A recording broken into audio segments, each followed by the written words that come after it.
Bagaimana penanganan dan bencana ataupun rencana perbaikan jembatan ambruk di Kecamatan Mandalawangi? Kita telah terhubung dengan Wakil Bupati Pandeglang, Banten, Iing Andi Supriyadi. Assalamualaikum, selamat siang Pak Andi.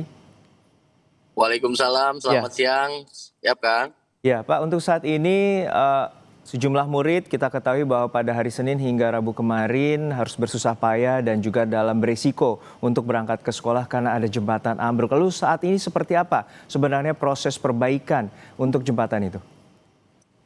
Yang pertama tentu kami sangat prihatin atas terjadinya musibah jembatan ambrol tersebut, dan kemarin begitu kejadian kami langsung memerintahkan Dinas PUPR untuk meninjau lokasi dan mereka sudah melakukan tinjau lokasi.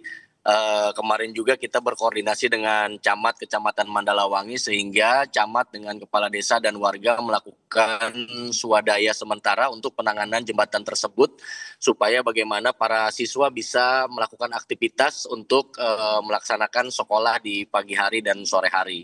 Dan ke depan karena memang jujur saja keterbatasan anggaran Kabupaten Pandeglang yang menjadi kendala pembangunan di Kabupaten Pandeglang, maka kami langsung berkoordinasi dengan pemerintah Provinsi Banten dan pemerintah pusat. Semoga penanganan ini segera ditangani secara bersama-sama baik oleh pemerintah daerah Kabupaten Pandeglang dan pemerintah Provinsi Banten. Seperti itu. Oke, untuk saat ini sebenarnya butuh berapa lama Pak agar jembatan ini dapat kembali dibangun secara permanen? Untuk pembangunan itu butuh perencanaan dari pihak dinas atau konsultan. Tentu ini membutuhkan waktu yang lumayan cukup lama, tapi sementara mudah-mudahan kami bisa menangani jembatan tersebut secara sementara lewat belis dan lain sebagainya. Yang terpenting bisa dilewati oleh masyarakat yang beraktivitas di daerah Sinarjaya tersebut. Ya, tentu yang ini sangat membahayakan bagi murid sekolah dasar yang ingin bersekolah. Dan untuk saat ini apakah ada akses alternatif bagi para murid agar bisa kembali bersekolah dengan normal dan aman?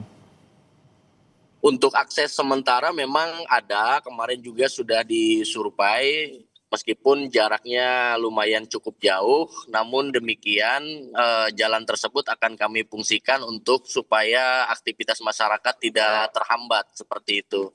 Dan yang terpenting hari ini kami sedang fokus melakukan komunikasi dengan Pemprov Banten supaya bisa ditangani secara segera, karena ya itu tadi kalau mengandalkan keuangan daerah Kabupaten Pandeglang, maka anggarannya itu harus masuk di anggaran perubahan atau di akhir tahun anggaran. Tapi kami akan mencari solusi-solusi yang tercepat supaya penanganan jembatan tersebut segera ditangani secara cepat.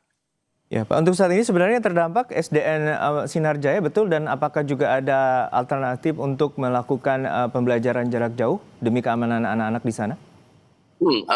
Untuk sementara belajar jarak jauh belum diterapkan karena hari ini siswa-siswi sudah mulai bisa beraktivitas ke sekolahnya karena masyarakat di sana alhamdulillah sudah melakukan swadaya sehingga jembatan tersebut bisa dilalui oleh para siswa dan siswi yang akan melaksanakan sekolah. Oke, untuk saat ini estimasi pembiayaan pembangunan sendiri membutuhkan dana berapa, Pak? Tadi Bapak menyinggung bahwa kekurangan dana yang akhirnya perlu untuk segera agar warga ataupun para murid ini dapat normal dan juga mencegah dari bahaya untuk ke sekolah.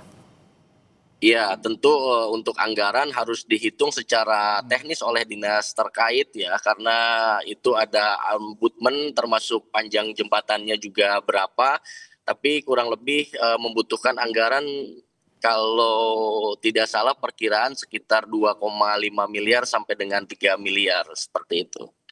Oke, kami harapkan bahwa proses pembangunan jembatan ini dapat berlangsung secara cepat agar para murid untuk bersekolah dapat kembali aman dan juga warga dapat melintasi akses ini dengan baik. Terima kasih atas waktunya Bapak Iing Andi Supriyadi, Wakil Bupati Pandeglang, telah berbagi informasi bersama kami di Kompas Siang. Sehat selalu, Pak.